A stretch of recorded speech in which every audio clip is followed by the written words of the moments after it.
超級溫馨嘅4房2衛，萬象郡2期135方嘅4房2衛單位，電梯嘅中高層單位，睇住我哋一個現類嘅花園景觀嘅，咁呢個視野咧仲算 OK 嘅。我哋呢個單位全新裝修好嘅，做咗一個無主燈嘅天花，包括我哋嘅風管機都安排咗啦。我哋嘅電視背景牆都係超級嘅現代化嘅。咁呢邊咧入嚟就係我哋一個餐廳位置，呢個空間咧都係足夠大嘅。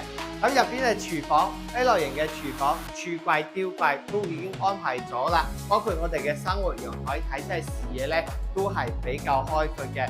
咁我哋呢個單位咧，佢係4間房嘅，而且每間房嘅空間咧都係足夠嘅大嘅。睇下我哋呢個洗手間係個乾濕分開嘅。咁呢邊咧作為一個兒童房嚟講咧，咁佢嘅空間咧都係可以擺到米5床啦。而且3間房都係睇翻現類景觀嘅，咁入邊咧就到翻我哋嘅主人房啦。咁主人房嘅洗手間咧，呢啲都已經配置好啦，圍咗啲嘢。